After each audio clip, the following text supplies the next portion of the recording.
Hi, so I'll be doing vlog 5. Vlog 5 was on chapter 5 RPC. Television, are we living in a golden age of television? And it was also in relation to RA chapter 4, which is all about the resources of evidence. So our discussion topic and goal was to define the different types of evidence in the 4 works that we read about. So in the first work, titled Television Addiction is No Mere Metaphor, the 2 authors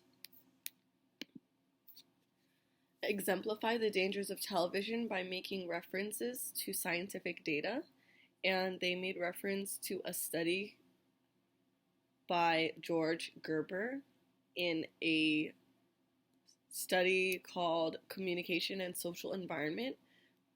The authors utilized the poll data, stating that in Gallup polls in 1992 and 1999, 2 out of 5 adult respondents and 7 out of 10 teenagers said they spend too much time watching TV.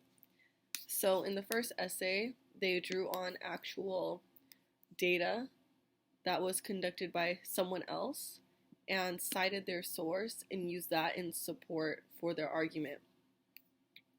In essay number 2 by Gay, titled Girls, Girls, Girls, the author argues that girlhood is often misinterpreted in today's culture.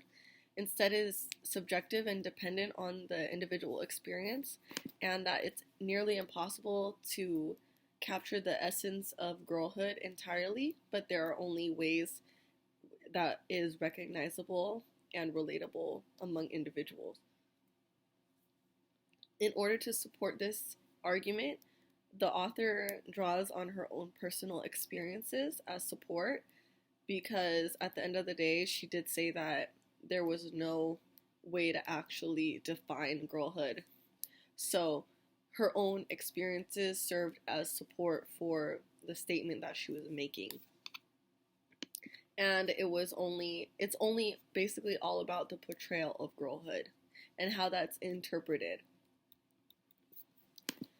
Thirdly, in the article, The Apocalyptic Strain in Popular Culture, the American Nightmare Becomes the American Dream, Cantor discusses that the American dream might not be what it's been hyped up to be, and he argues that one may fall victim to American institutions and that the dream is unattainable.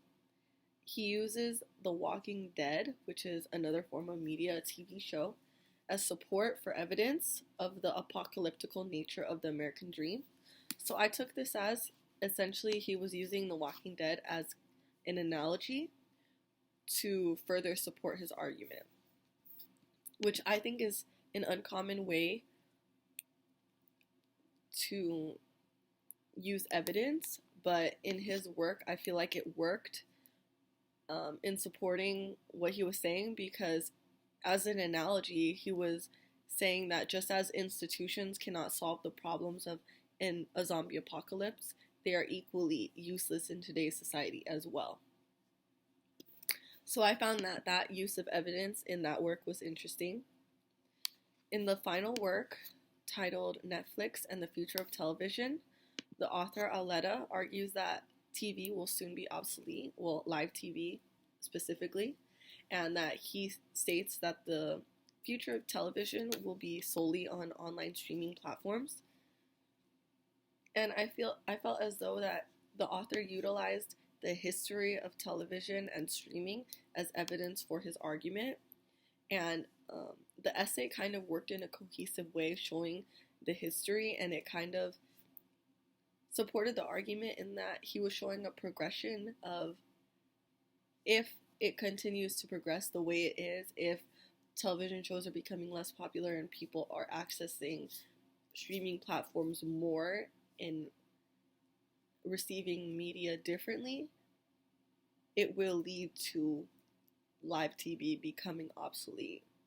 So I feel like by him showing like the timeline of television, it was a way for him to support his thesis in the essay. So all of these works had different pieces of evidence. We were just supposed to describe ones that stood out to us, and we discussed them today. So those are all the takeaways and insights that I've had from these readings, and thank you.